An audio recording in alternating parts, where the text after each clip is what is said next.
this is your full body harness. Right before we use the full body harness, we have to check the full body harness, whether it is in good working condition.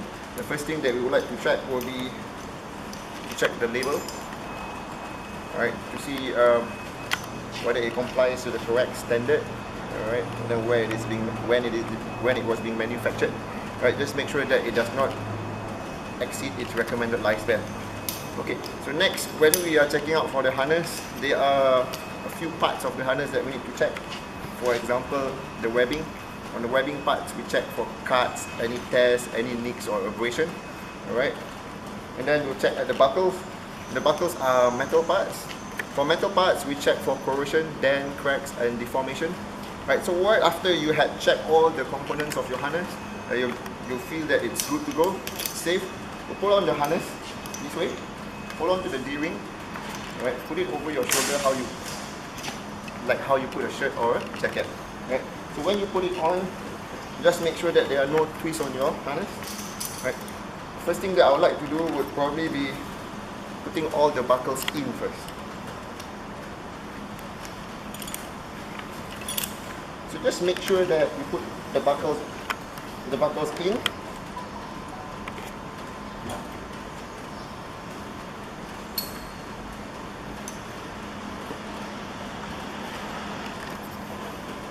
Put the leg buckles in.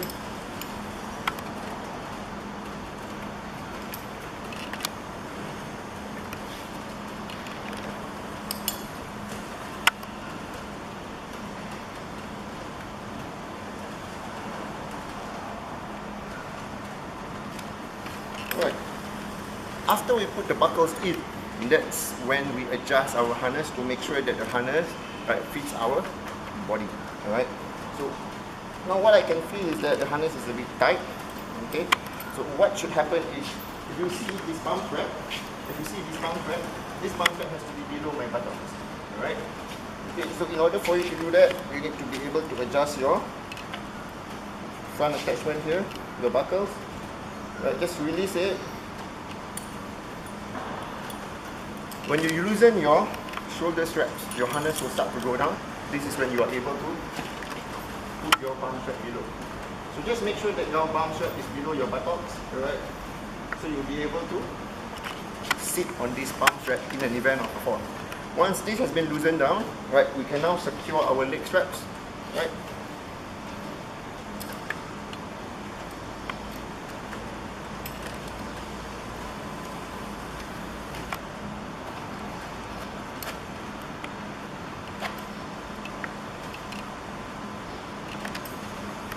Make sure the leg straps are pulled in tight, right? Make sure that there are no loose ends.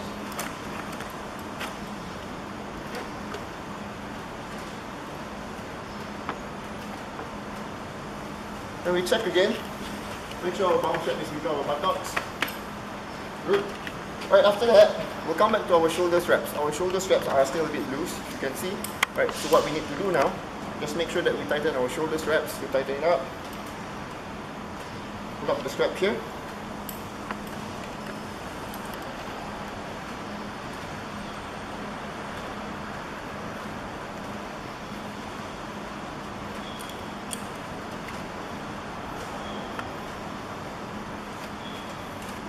This way.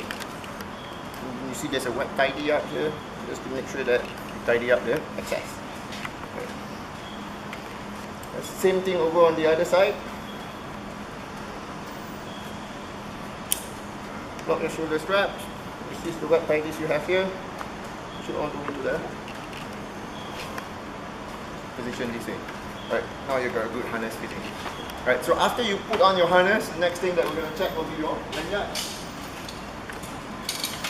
Right, similarly, lanyards are made of a view of various components. The first thing that you should check will be your label. Just make sure that it complies to the recommended standards. Right.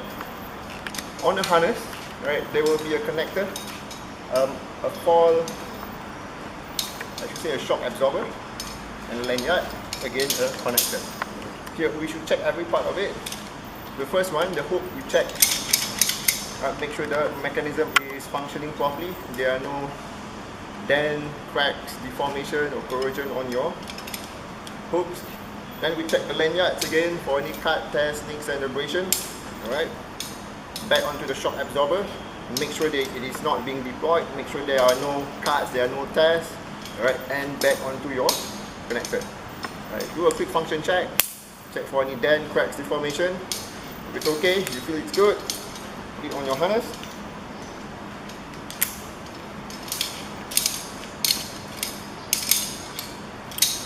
Take it off. Good to go.